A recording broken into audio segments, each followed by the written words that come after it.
cutback for Vasilev, and Lukic! A banger of a strike for Jovan Lukic's first MLS goal!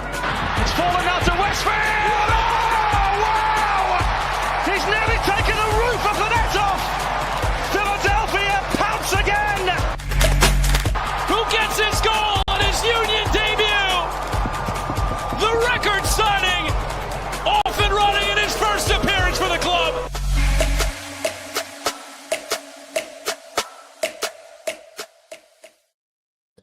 Hello and welcome to the Free Kick Podcast. My name is Todd. And yes, we do have a 2025 MLS Cup champion, and it should be to nobody's surprise that it is Inter Miami. Lionel Messi, Sergio Busquets, and the gang go off with a trophy to end their 2025 season as Alba and Busquets go off to retire. There's rumors out there that Luis Suarez potentially going to Nacional, opening up potential roster spots for Inter Miami to get younger. We shall see. I know that Don Garber had his end of the season MLS State of the League. We will not be addressing that, nor will we talk about the World Cup draw. There were so many draws or so many episodes. After the draw, there were so many people talking about the World Cup when this draw was complete. So we'll leave that for you guys to go ahead and listen to this podcast. I know the Union did one. So we're going to try to speak specifically just on the Philadelphia Union. But regardless, Jose, how are you doing? How was your weekend? Busy. I actually have some family downstairs, and that's why we're going to keep it, I promise you, to a tight 45 minutes today, Todd. I had a surprise birthday party for my wife. Her birthday was on December 2nd, which was not an easy date to do anything, especially with kids during the week, etc. So we had a little surprise party with 25 people here. So the last bit of them are actually downstairs, and they know that I'm up here. So likely probably listening to me just yap about soccer. So other than that, busy week, man. It's funny, right? We always talk about, off season. People think it's going to be quiet. It's like, nope. It just keeps on rolling. And I think today's a perfect example of that.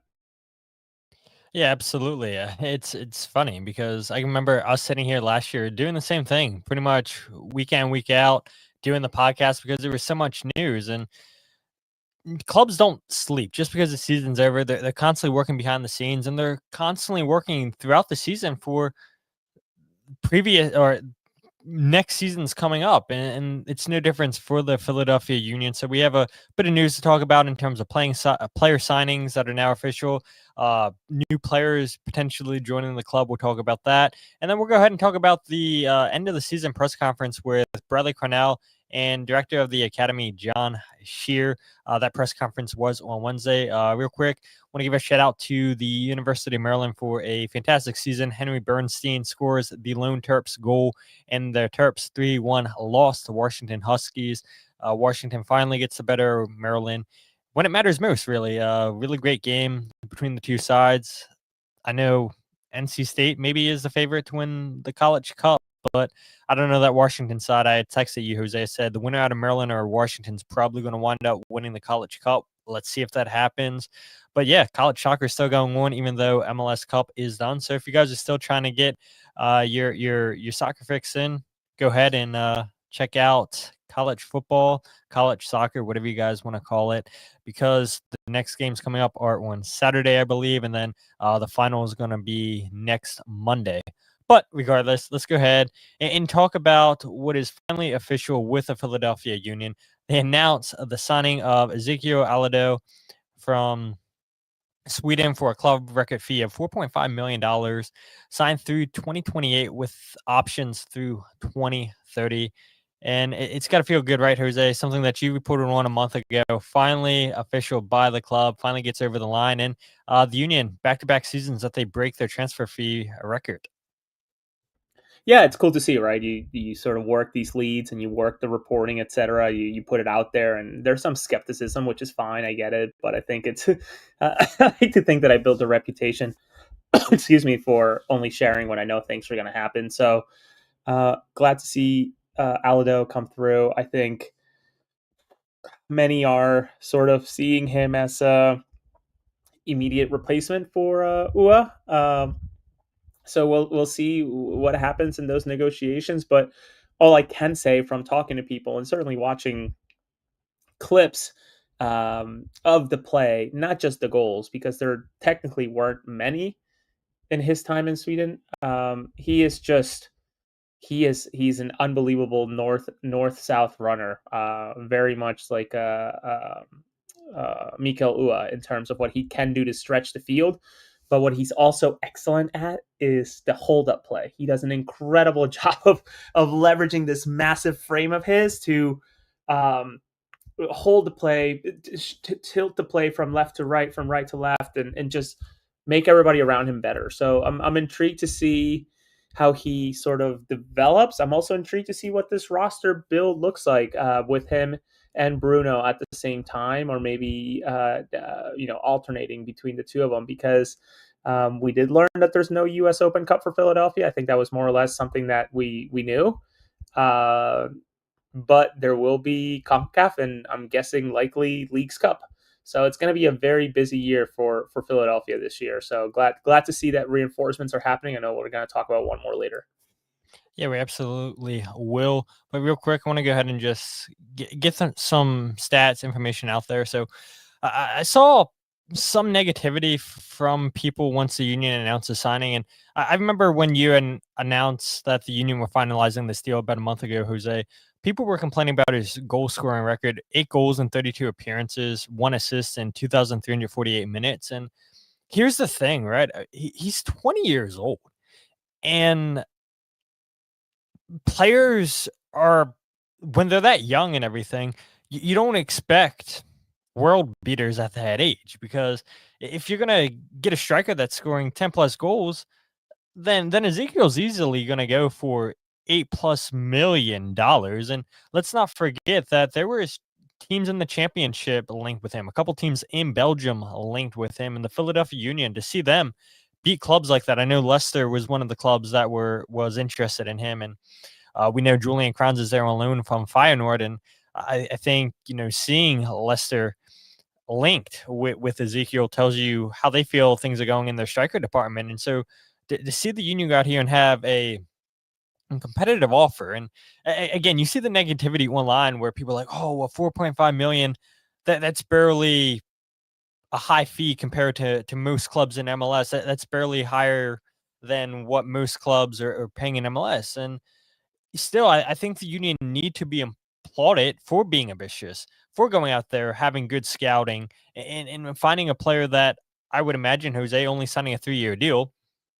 Yes, you have the option to pick up the option in 2029 and 2030, but a player that's this young, this player that has progressed at each of his steps in Ghana, in Sweden, and now hopefully in America with the Philadelphia Union, I would imagine he doesn't stay in Philadelphia for 5 years. If he has a good, let's say, 2 years, then the Union are going to be hoping that they get $10+ million, and that's totally fine. That's totally fine, because if you can double your profit, and there's rumors out there too with Macania. And look, we had talked about that, Jose, where we don't expect Macania to be here past next season because of how well he had a 2025 season. And yes, it was a little bit out of the ordinary with the Union picking up his options. But if Macania has another good year, then the Union are probably going to sell him. And people are going to get tired of us saying it time and time again. This is a selling club, and there's some fans that are fine with it. There's some that aren't. And I think I have a clip that I'm going to play with John Scheer laying that out, that we are a development club. They're not hiding. The Union aren't hiding who they are. They're completely buying into who they are. They're doubling down on it. And to see fans still upset that, oh, you're going to buy this player and you're going to sell him in a couple years, and you just see so much negativity. But again, I mean, I get tired of bringing it up on the podcast. This is how the rest of the world operates, Jose. They go and buy players, then they go into the next club. You go and hopefully make a profit. They go into the next club. It is how the world of soccer works. And that's just it. There are very few clubs in the world that can say they're not development clubs, right? I would think of in a way, close to my heart in a way, Manchester City, right? Totally not a development. Sure, you have Phil Foden and some other guys that came through, but the reality is that, like, you're not seeing a squad of 5 or 6 guys that came through the academy. You're not seeing a squad of guys that are there for more than 4 or 5 years, unless you're a Sergio Aguero, which at the point you were, that's a player that was so close to winning a World Cup, right? So at the peak level. So I don't. I very much get hung up on that argument too, Todd, much like you do, and in the same way I get hung up about the argument of, well, we got to pick up players with that don't go on international breaks. It's like, well, then you're not picking the best players to represent the country, right? To represent the club, I should say. So you're kind of shooting yourself in the foot when you're trying to build a team of potentially winning MLS Cup, but not being willing to willing to have the bad with the good. So I'm excited to see what this guy can do. I'm excited to see. I'm just excited to see what lengths I'm going to go through to watch this guy in preseason when it comes to them being away once again. And again, we'll talk about that later too. But only 76 days until I guess the MLS season starts, but even less than that, January 17th, I think, until we talk more and see more from them in Spain. Yeah, absolutely. And just real quick before we get out of Alladoh, the Union, like I said, $4.5 million fee that they paid. He will take up an international roster slot, which the Union currently have 5 players taking up spots in Alladoh, Damiani, Danley, John Jock, Lukic, and Macania. And the one thing, and I see, Vince, your comment here, we're about to play a clip. It was not mentioned in the press release if Alladoh will be a U22 or ADP. And so here's what the director of the academy, John Scheer, had to say in regards to the Union not listing that. Yeah, we have until roster compliance in February to make those final roster designations. So we're going to take our time and evaluate all what's best for us in our situation. But we have some time still to decide as it relates to this. And so the Union have until the start of the 2026 MLS season to go ahead and declare their roster delegations, their roster spots, where they want to line up. Last season, we know that the Union chose the 3DP, 3U22 model with Damiani and Uwa being the 2 DPs and Macania and Quinn Sullivan being the 2 under 22s. And so just real quick, I want to go ahead and mention, if people aren't really caught up to date with roster rules, how the salary cap works. Well, last year, any players that were U22s, age 20 or younger, they carried a salary budget charge of $150,000, with players the age of 21 to 25 carrying a $200,000 charge. Now, if you were a designated player, age 24 or older, you carried a maximum salary budget charge of $743,750.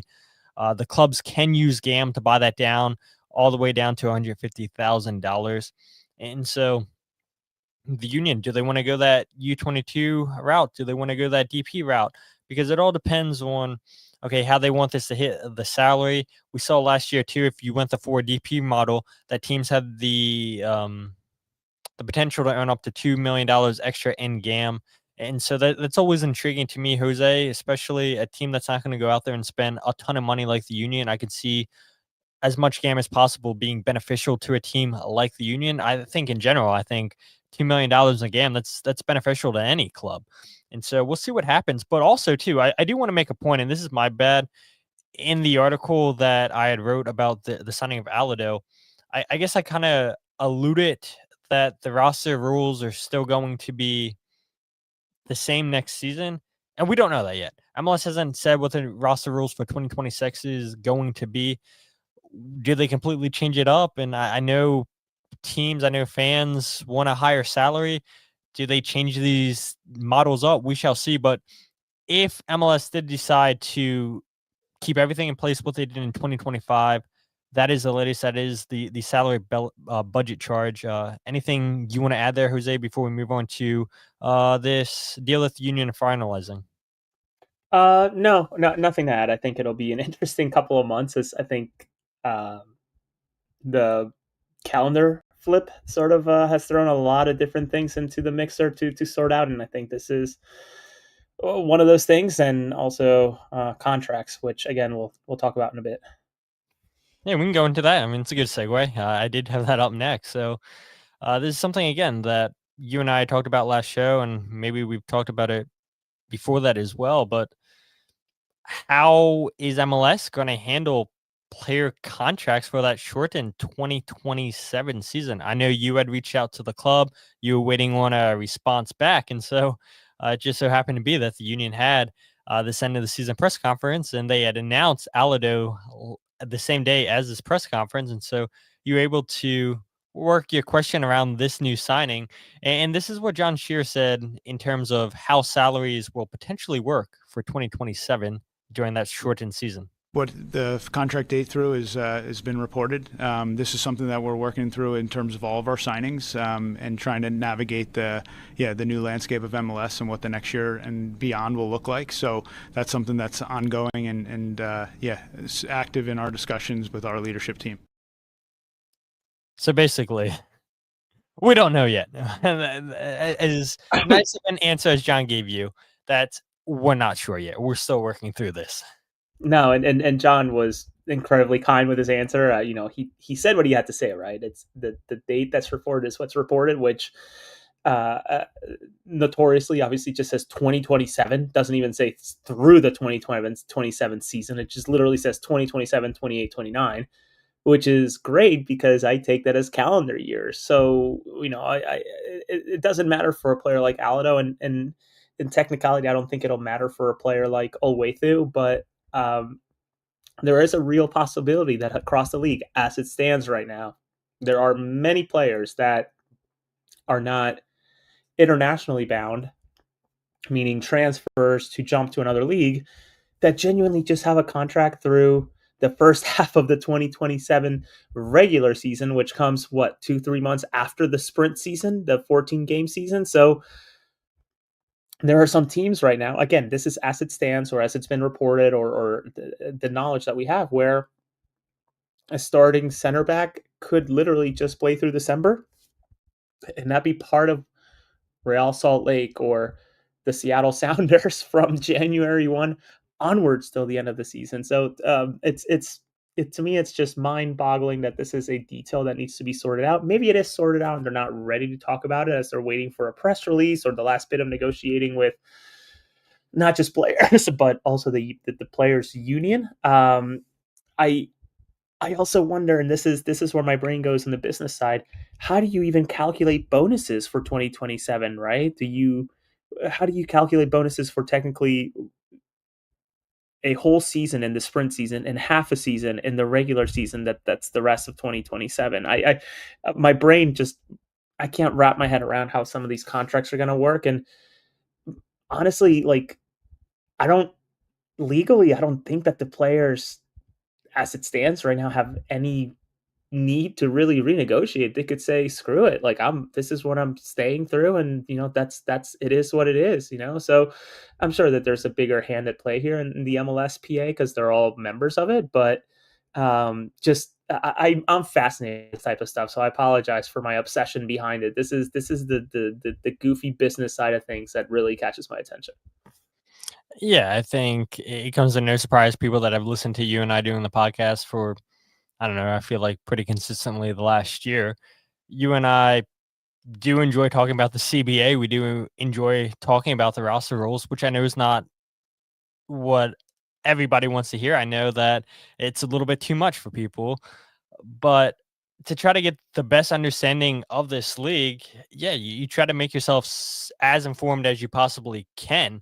And it's not always possible with MLS. It feels like it's constantly changing, especially the last year. And you and I had both praised MLS, Jose, with their transparency, with releasing the roster guides and letting teams know, okay, this is the players that are on TAM deals, the players that are on homegrown deals. This is how they're setting up the roster. This is how much GAM they have available. And so we've appreciated the transparency from MLS the last year and a half, and hopefully it continues. But I'm with you. It does seem a little bit concerning that we don't have an answer yet how contracts are going to work. As Vince points out right here, that this is probably something that's going to need to be negotiated with the MLSPA. I do agree with you, Vince, and we shall see what happens. And I also get your point too, Jose, that if you're the players, play hardball. Why not? The league plays hardball with you. So it shall be interesting to see what happens. And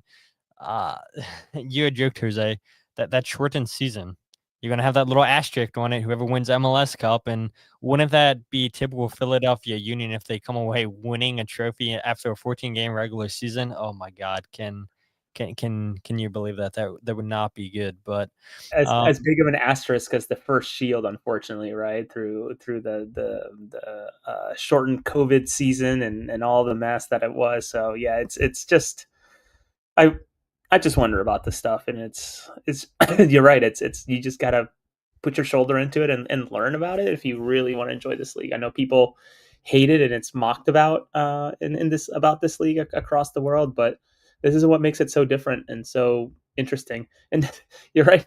It's I mean the way it's shaped out right now. It's play 14 games, have a nice break, and then come back and play again, and it's it's still getting paid the same. I'm just I want to know more about what's going to happen. This is where I wish those parachute reporters in the national sense would pay more attention to. Report on this, like tell me more about this rather than just showing up to one market for literally 20 seconds and then disappearing. yeah, that's what I don't understand. Like, this should be a bigger topic than I mean, to be frank, you're the only one who I've seen question this on social media. Nobody big nationally I'm seeing talking about this, or other people, other journalists in other markets I'm not really seeing talk about this. And I'm sure, like anything, eventually it's going to blow up on social media, and then everybody's going to talk about it, just how things go. And you're at the forefront of it right now, Jose, and then people are going to eventually come around and say, oh, yeah, this is a good point. I didn't think about this. And then you have some people say, oh, I came up with this idea first. I'm the first one to be talking about this. And it's like, whoa, let's slam on the brakes. Not so fast. Jose Nunez has the receipts. And one other thing I do want to talk about before we move on to this deal that the Union are finalizing. I know Jose and I haven't talked about the calendar change. We will talk about that. We haven't talked about the 2026 season yet. We'll talk about that again at some point during the off season. But again, I feel like there's just things that are too important to talk about where we can go ahead and brush those off to the side. Because again, I think a lot of people have given their thoughts on the calendar change, and Jose and I really haven't talked about that. Maybe you have a little bit on social media, Jose. I can't remember. It's been a couple weeks since MLS announced that. But yeah, we decided let's go ahead and let that die down, and we'll talk about that later. And that will come in an eventual podcast. But let's go ahead and talk about this deal, Jose. I'll let you go ahead and talk about this because I saw that you also reported on this after CL Marlowe. Good. Yeah, the Philadelphia Union finishing up a deal to bring Geiner Martínez from Juventud and Uruguay to the Union on a 3-year deal with an option for a fourth. I don't have anything on the fee, and frankly, I'm not too interested since it seems to be such a low. I'm guessing it's a very, very low fee, but interesting depth. Many will probably immediately hone in on the fact that maybe they think this is a replacement for Owethu. I don't think so, at least not yet. My guess is that something overwhelming and shocking would have to come through the desk of the decision makers, which there's apparently 4 or 5 of them at the Union right now when it comes to player sales in a way. It's going to have to be an incredible number for them to let Owethu go right now. So added depth, added player, maybe thinking beyond Glesnes at this point. Maybe it's as Shaggy Meg Shagster, what a ridiculous name, I love it, says maybe it is to sort of play the Glavinovic role, which by the way, he did I'm trying to put my finger on it and figure out where it is, but he did do a radio interview Friday at some point where he talked about the Union. I have some written quotes from it, but I want to listen to the whole thing.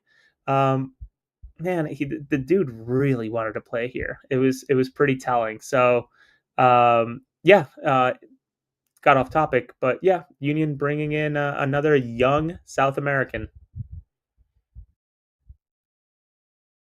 You are muted, Todd.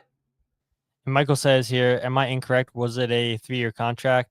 And yeah, that's what CL Merlo is reporting. That's a 3-year contract with a 4th year option.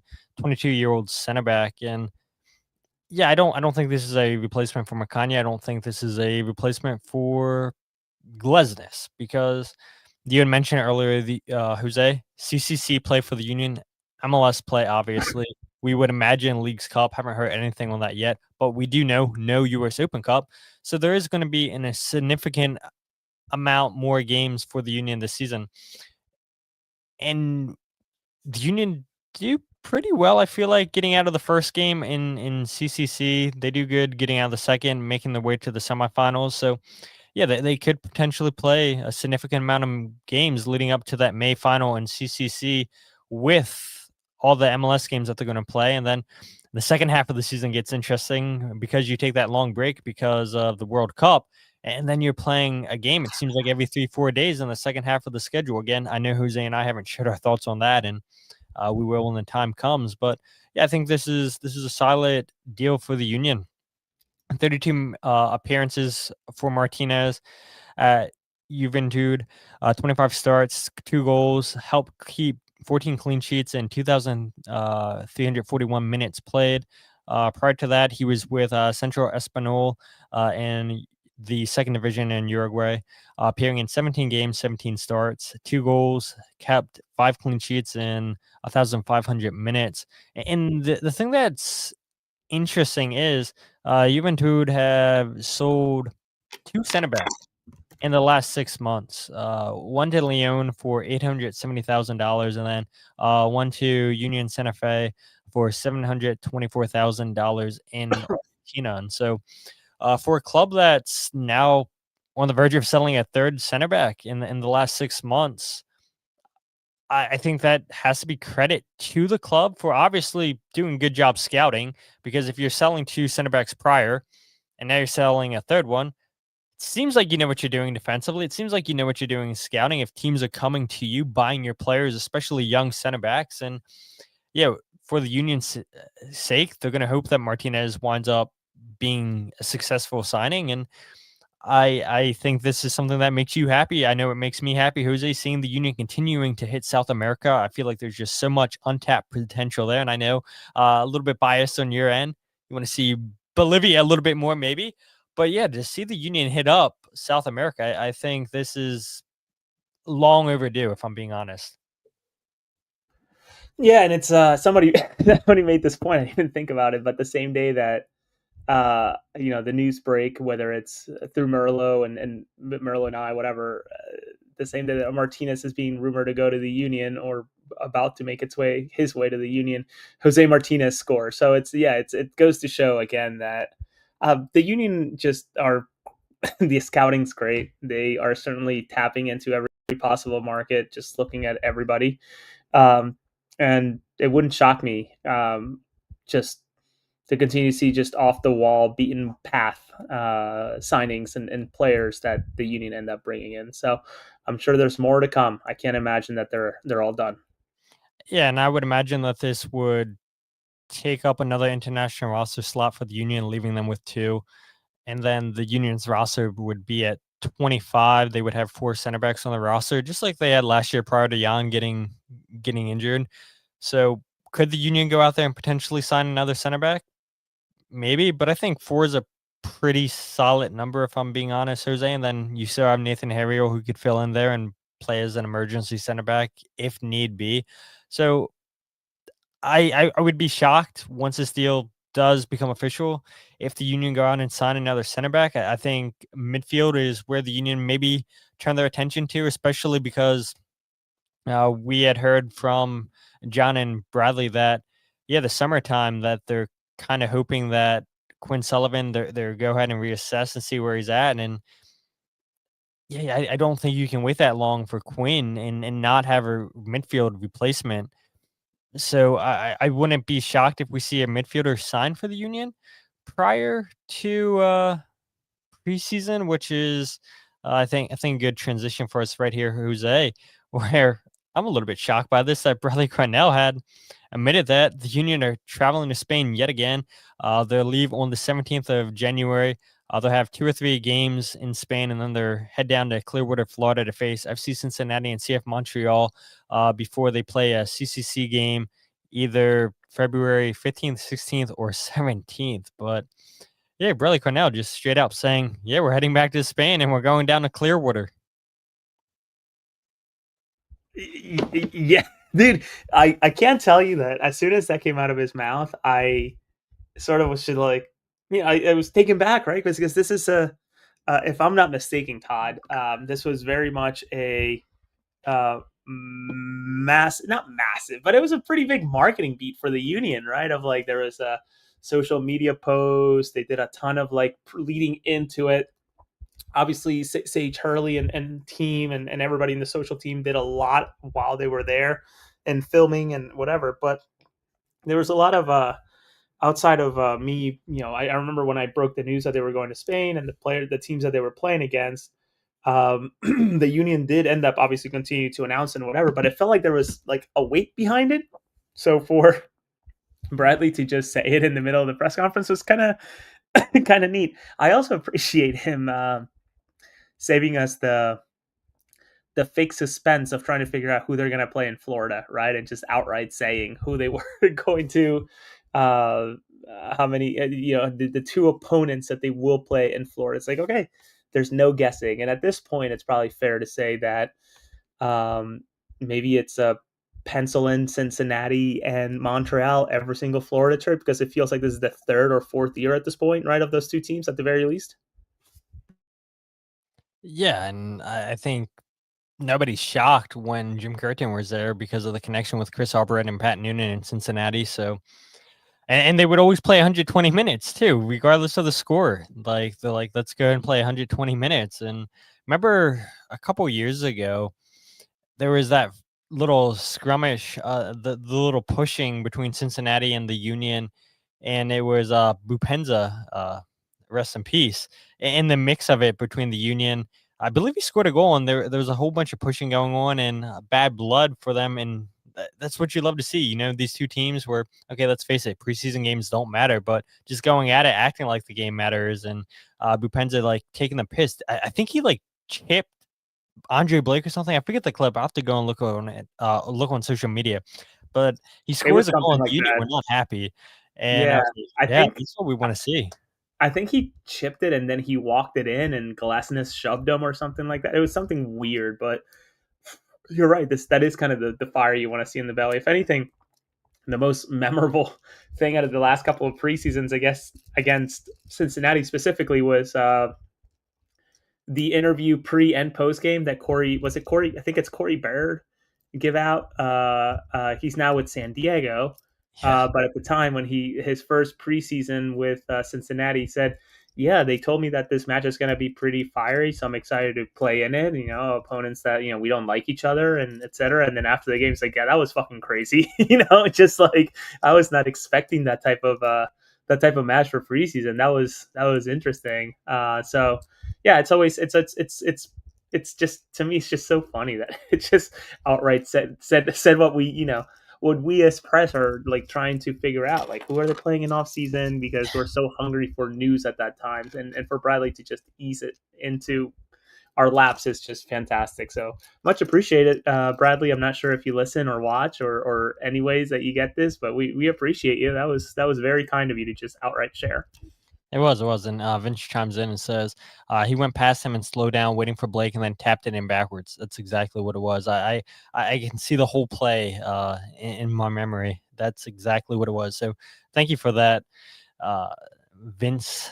But I do want to go back to this question from Shaggy real quick. He says, do you guys have any fears of losing that eye for talent if Tanner leaves, or are the Unions set up with a good scouting department? And I think it was Shaggy, maybe it was somebody else. Earlier in the show, they had asked an update on Ernst Tanner. There is no update on Ernst Tanner.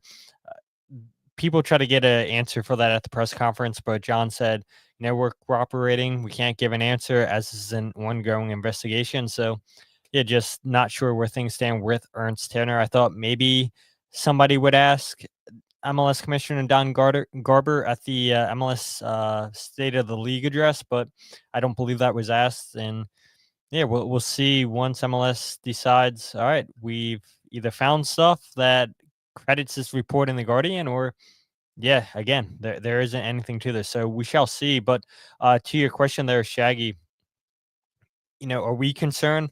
I'll answer that, then I'll let Jose. And I think we'll probably both agree on this.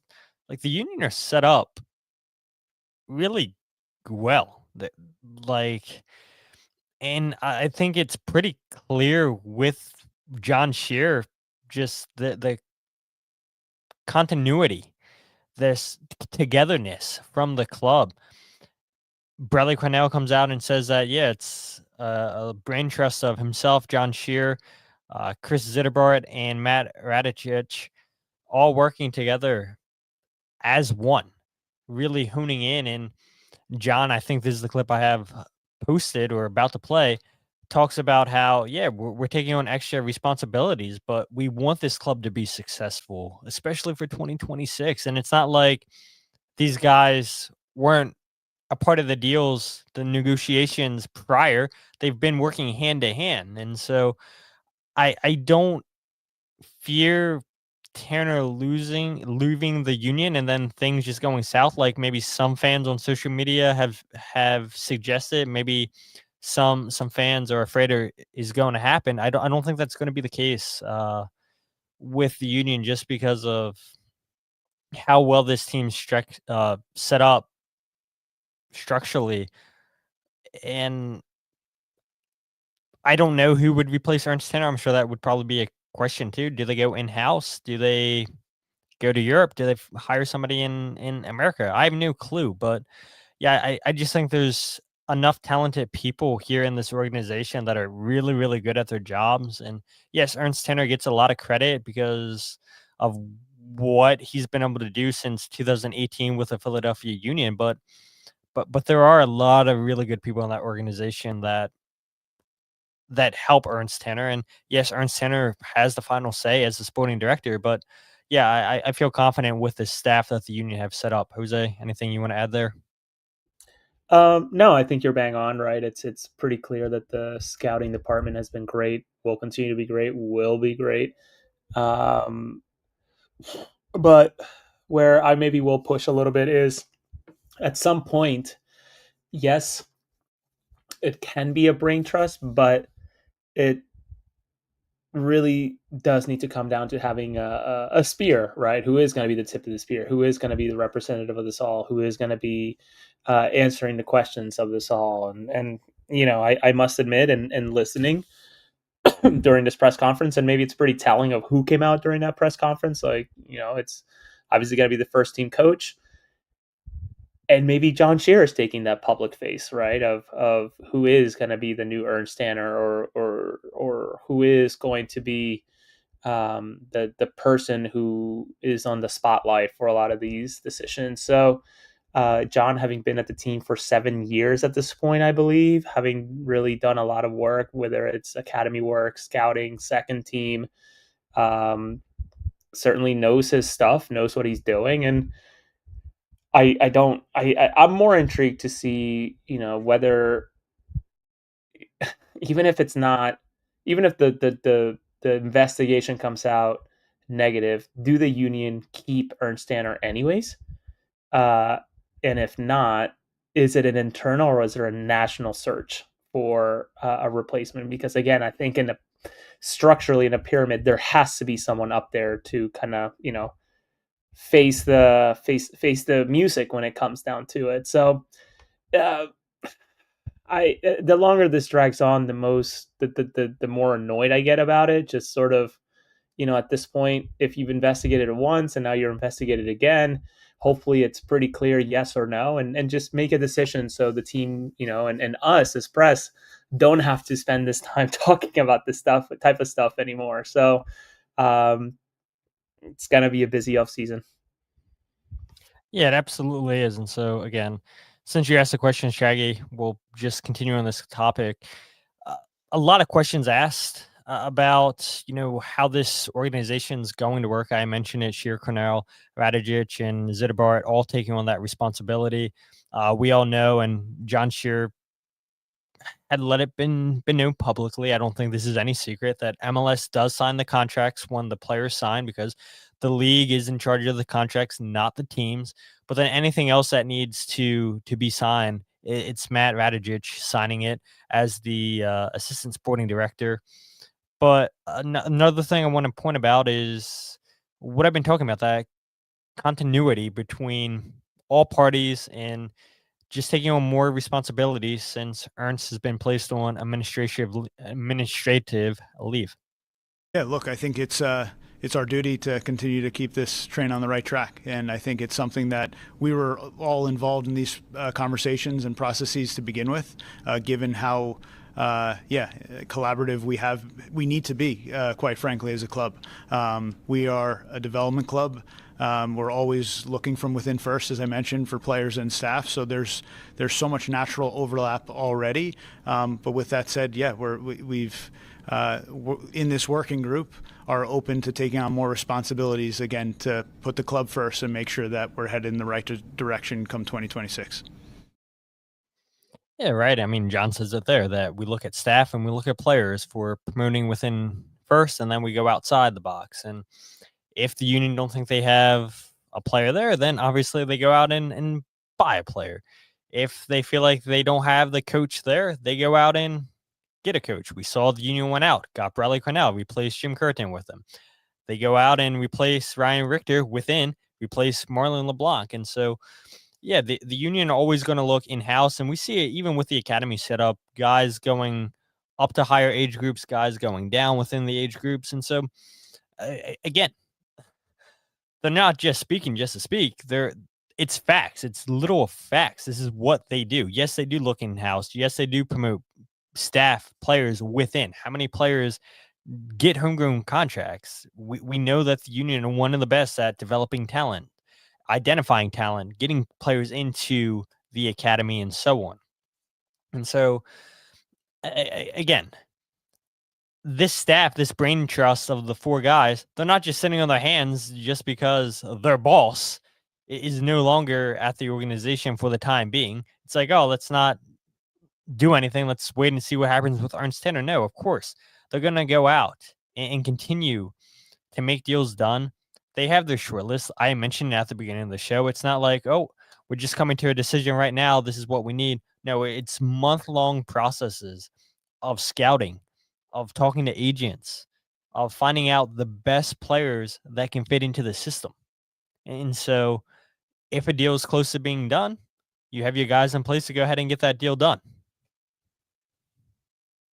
Yeah, and these things take time. These things are planned, and the reality is, I wonder how much has actually really changed since Ernst Tanner departed. Right? Maybe this was the trust, the brain trust that was making decisions anyways, and Ernst was the final check before going on forward in front of ownership, etc. That I wonder if this really just removes one layer of red tape to get things done. So I don't know that much about the inner workings, to be completely honest with you. And if I did, I probably wouldn't even share. So who knows, man? Just intrigued for this to go away in a way. It appropriately, please don't misquote me, but for this to just be a memory rather than something that the club lives through and us in the press and certainly fans have to answer about and talk about, because I still think that this whole thing overshadows a bit of the achievements across the club in terms of what was done in 2025. Yeah, I agree with you.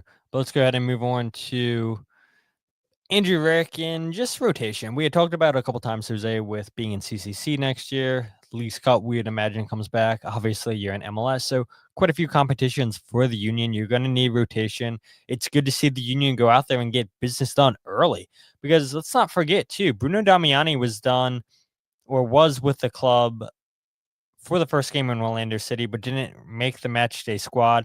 Was available for the next game against FC Cincinnati. And did he score on his debut? I want to say he scored on his debut against Cincinnati. I don't know if you remember, Jose. Someone in the comment section, you can fact check me, but I'm pretty sure he scored on his debut. Did he not? I don't know. One of you guys know. I know for sure. But yeah, it's good to see the union being ambitious and going out there and trying to get signings done, deals done before they head off to preseason, so these players can have a full preseason with each other by the time that CCC comes around.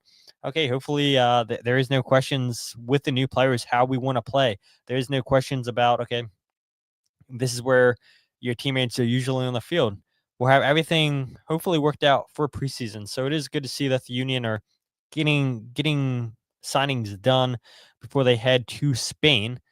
You're going to need a lot of rotations next year, but one spot maybe that caught fans by surprise, and maybe it shouldn't because of how many injuries he's faced the last couple of years. Andre Blake, that's who I'm talking about. We saw Andrew Rick play quite often this season. 6 clean sheets, 7 clean sheets. I know Bradley Carnell mentions it here in this clip I'm about to play, but 14 appearances this season for Andrew Rick. And what a night and day difference, Jose, from the previous season to this season. It was clear as day that Andrew Rick is more than capable of being a number 2. I think he's capable enough of being a starting goalkeeper in MLS, and that's why you and I, weeks on end, had beat the drum saying, loan out Andrew Rick, loan out Andrew Rick, loan out Andrew Rick. Doesn't seem like that's going to be the case for the Union next season.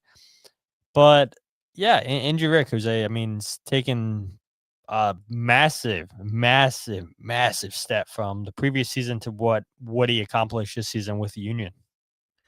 Yeah, I you talked about signings and or I should say the needs of the club now with the signings that Alladoh's done, and as I reported and Merlo reported, the center back Geiner Martínez.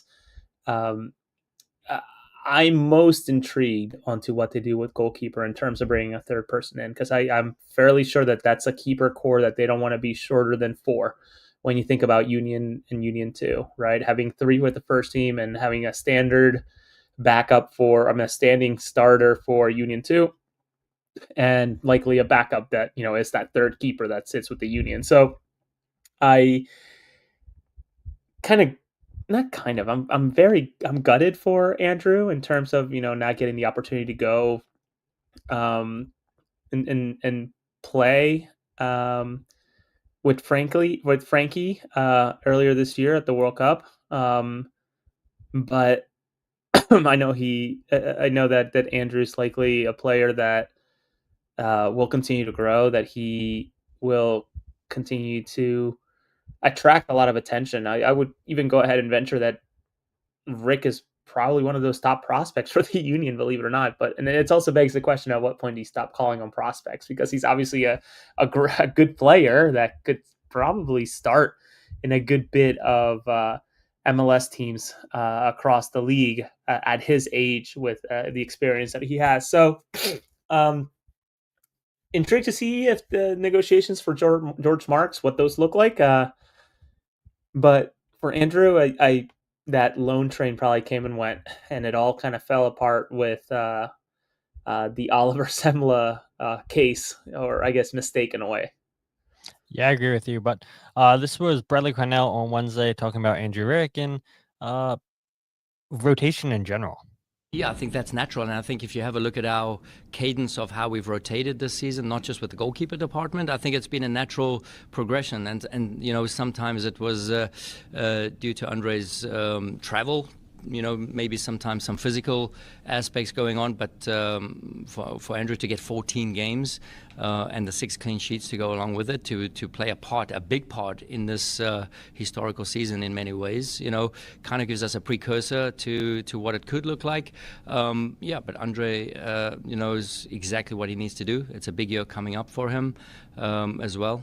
He's immense in the locker room, his leadership, his quality on and off the field. There's a big playoff game he's got in March as well, and with their quest for the World Cup. So, there's a lot on the line for everybody. But I think we showed a lot of what we can do in this season with all the players we've used.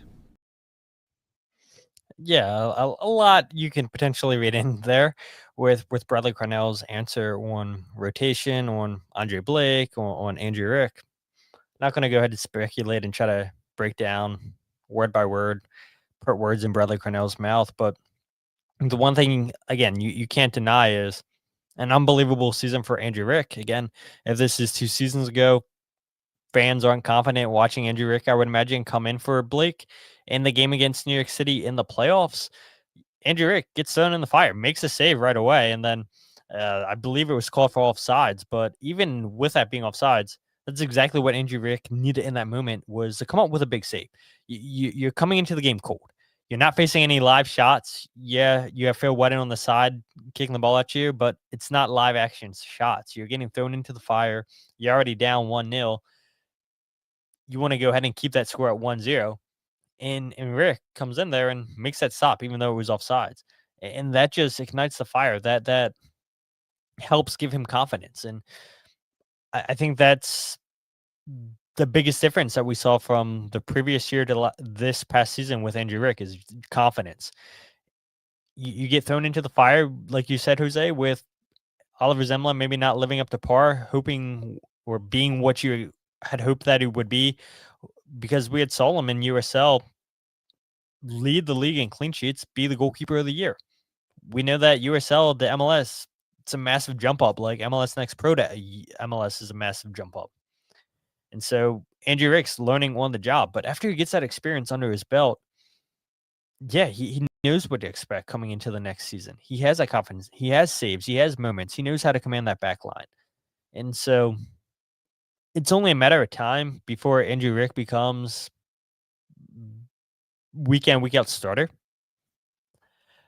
I don't know if that's going to be next season. I don't think so, because as Bradley says, yeah, it's the leadership that Andre Blake brings. And Shaggy had asked, does anybody believe that Bedoya will be back next season? Well, if you don't bring back Bedoya, you're losing a big part of that leadership, but you do have multiple leaders in that locker room in Glesnes, Kai Wagner, Blake.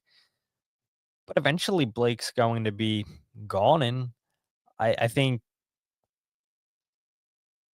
I don't know if he would say this, but I think he'd be lying to himself if he would say, yeah, I'm coming to the end of my career. I don't have many moments left. I'm closer to the end than I am at the start. I think that's obvious. And is it this season that Andrew Rick takes the starting spot from Andre Blake?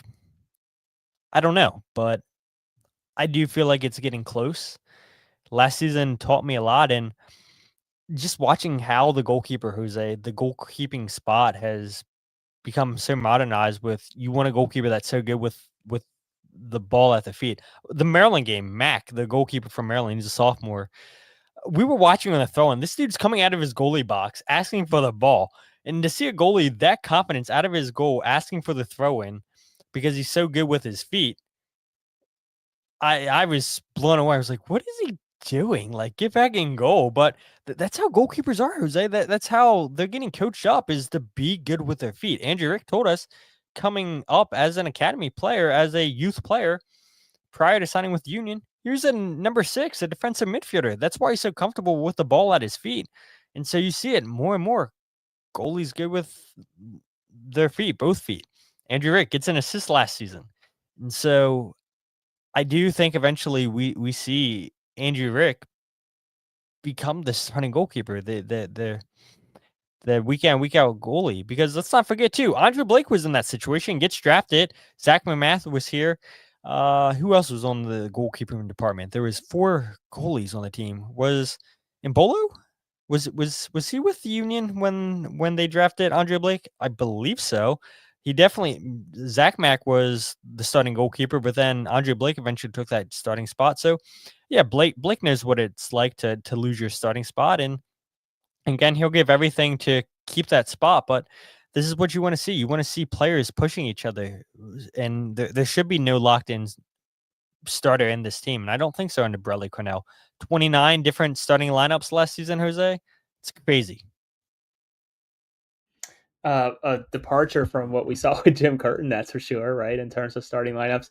I think the only anecdote I'll add about Andrew Rick, and to your points of how modern of a goalkeeper he is because of how good he is with his feet.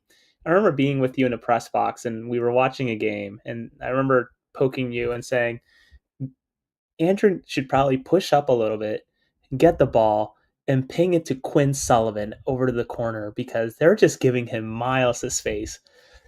And then fast forward, 10 seconds later, they do that. And I think Quinn goes on and gets an assist off of that. And I'm thinking to myself, maybe I do know a little bit of ball, right? Maybe I do understand a little bit about this game. But and that's just what Andrew gets you, right? A guy who can ping the ball accurately, that can pass the ball fairly well in a short distance, and ultimately has a ton of experience for his age. So I do wonder if this is the year. But listen, I think it goes without saying, though I will say it out loud, and I hope I'm not speaking for you, Todd, but also sharing the same sentiment that Philadelphia has been unbelievably blessed to have Andre Blake for as long as they have had.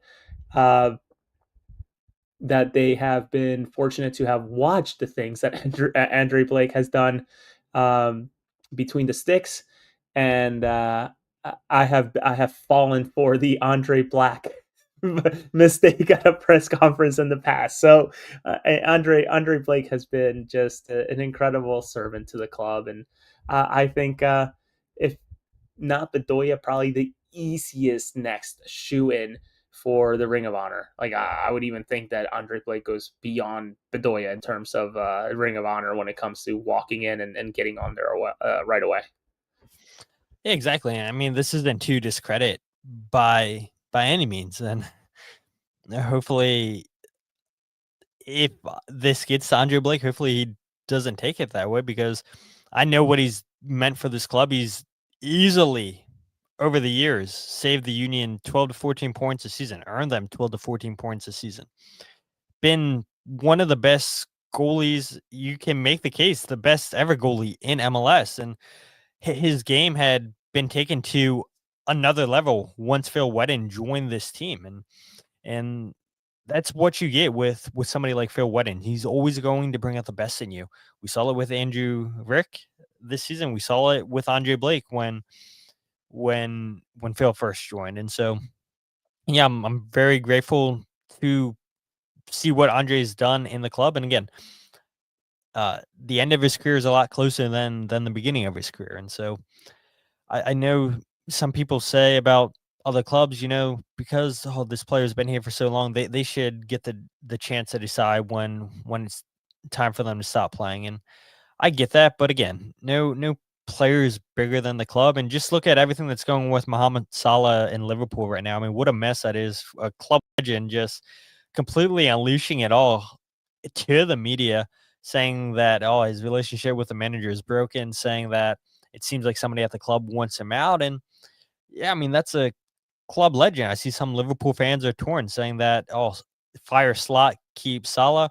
I'm seeing some fans say, get rid of Salah, keep Slot. I'm seeing some fans say, get rid of Salah and Slot. So, I mean, look, we know what Andre Blake means to the Philadelphia Union. We know what Alejandro Bedoya means to the Philadelphia Union, but Father Time's undefeated.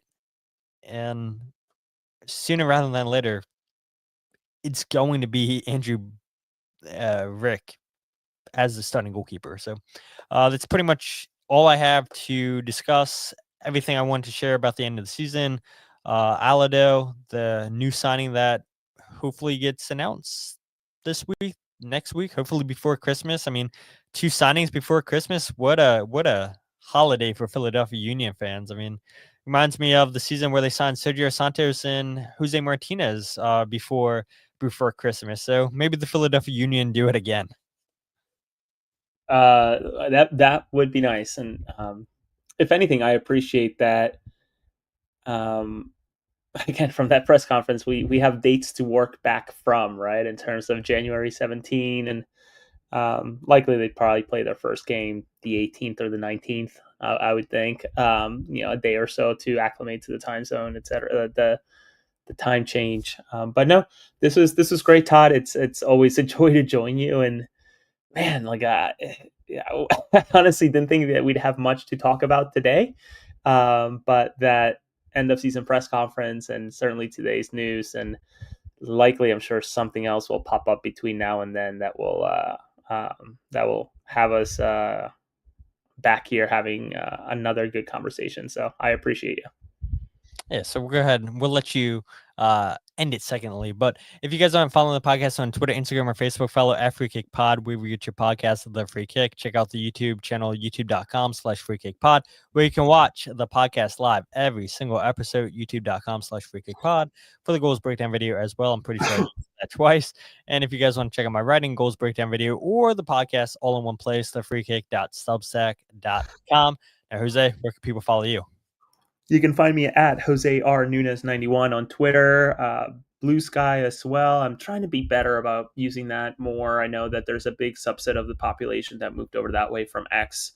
And thank you to the kind soul, whoever it is, that shares my content on Reddit, where I'm not living there as much anymore. Not so much, unless it's a unless it's a Marvel theory about the next movie and the next show or whatever. I'm not living on Reddit as much as I used to anymore. So appreciate you all for sharing my work and Todd's work for sure. And certainly the work that Mike and I are trying to figure out what it looks like next year in terms of we have some big ideas for what the pre and post match show could be that I think will excite a lot of people and will require a lot of engagement from people, whether you're at the stadium or at home. So more to come on that front from AAT Sports.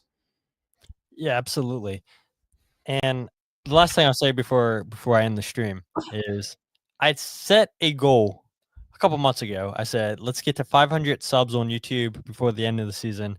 We're at 404. We're at 96. I know it's a tough ask, but I do think we can get there. I do think we can get to 500. You guys haven't let us down. You guys won't let us down yet.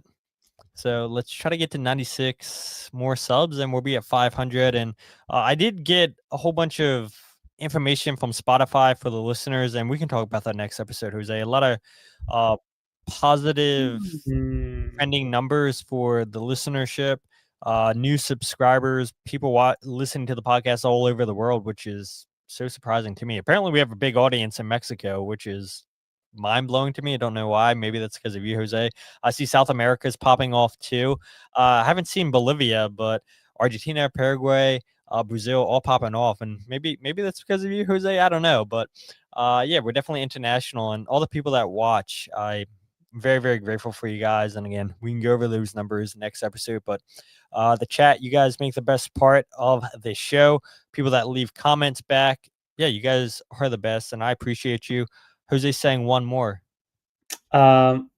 Special announcement from Don Garber in Florida this Tuesday, December the 9th. What do you think it's going to be? Oh, Messi MVP.